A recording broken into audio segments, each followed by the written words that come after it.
Hey folks, we're back. Well, I'm not really left, but I am back recording this morning.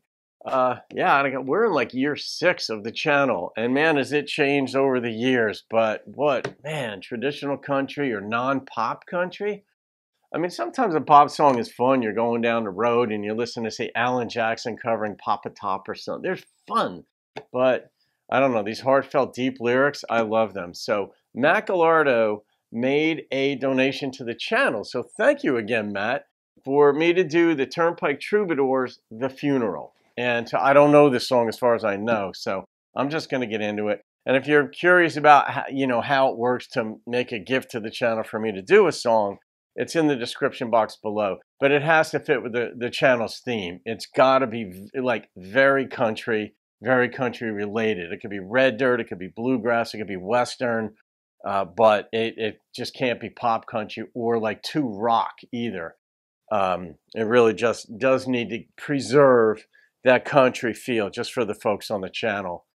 So here we go, folks. Turnpike Troubadours, The Funeral.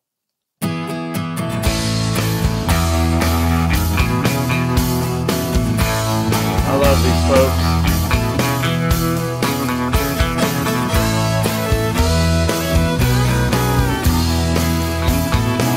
Well, now stage right in her Jimmy, just a counterfeit James Dean, with a pocket full of Delta blues and cheap amphetamines. Her feet up on the dashboard, like a burned out Betty Page. Oh, she might have been pretty if she were half her age, but together they were something, just closing down the bars, headed down to Okie City in a slightly stolen car. Slightly stolen?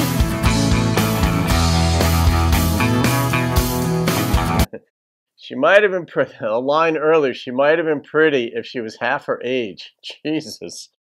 Well, that says something.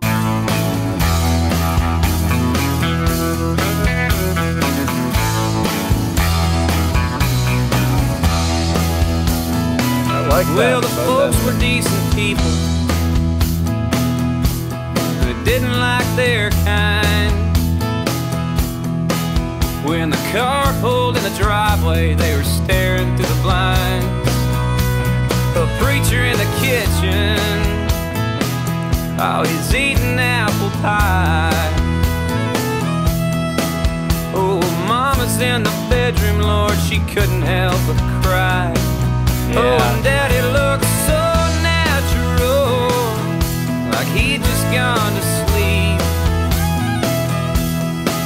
And the preacher looked through Jimmy, prayed his soul to keep. And it said, coming home, ain't nothing like a family make you feel so damn alone.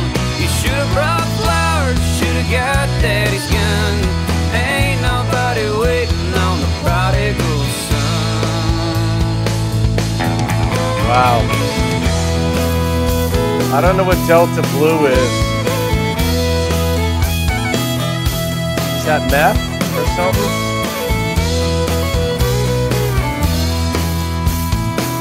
Well, they pulled out into traffic,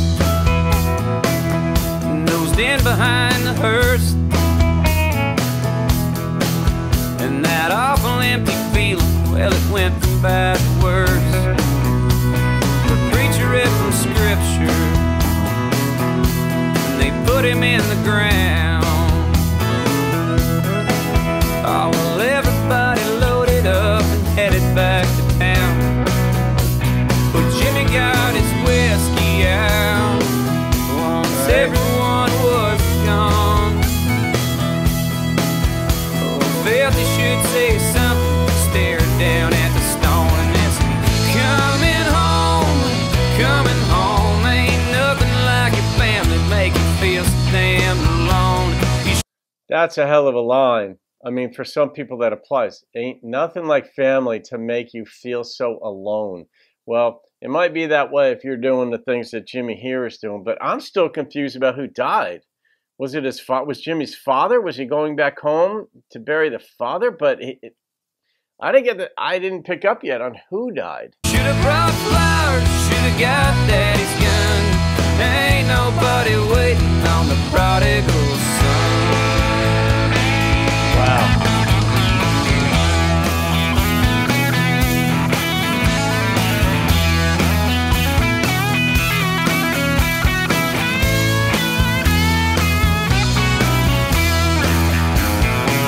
Well, the men folk blow the tables and the ladies clean the plates. The cousins asked about the car locked behind the gates. Jimmy knew his daddy's 38. Wasn't that trunk buried deep? And it'd find its rightful owner once his mama was asleep. But Jimmy looked at Mama. Mama just looked down. Man. She said, why does it take a funeral boy to bring you back to town? Yeah.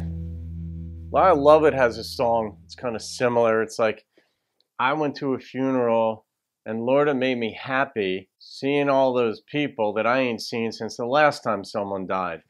But when it's your own family, it's a different deal. But they were in the beginning, didn't he say it was a slightly stolen car that Jimmy and his girl with their feet on the dashboard, that would have been pretty if she was half her age. So I don't know how old Jimmy is, but in any case, they don't look so good. But it sounds like they're not living the right kind of life. But I still don't know who died. I didn't pick that part up, but it doesn't matter. This song made me think too that there were a couple of really good perspectives, like lines in this song. Whether I understood who died or not is irrespective. Well, this is irrespective of that. That she'd look good if she was half her age. That's a hell of an observation, because you hear a line and you can analyze it after it's been presented to you. But there was a time where there wasn't that line and somebody thought of it and then they honed it. Maybe it came out just the way maybe it stayed just the way they originally thought of it. Other times you switch a word up here and there. You know, maybe the thought that popped into his head when he was writing his or her head was like, she'd look hot if she was half her age. But then you're like, well, that's a little too forward. That's a little too suggestive. That's a little too something. But she'd look good, all right? And then you water it down, so to speak. And it might have been like, it might have started as she'd look good if she were 10 years younger. But you're like, nah, that's too clumsy. So anyway, but I just marvel at some of the lines that they come up with in here. But I really think he said in a slightly stolen car. And if that's the line, I've never heard that before. You know, that's like being slightly pregnant. It's either stolen or it's not. So, all right, Matt. Yeah, of course, this is a standard Matt Galardo stamp of approval song. Hey, Matt is a wordsmith, in case you don't know. So if you want to engage with Matt, you can be as nerdy as you want about English language, writing, twists of phrases, or anything, because that's so in his wheelhouse.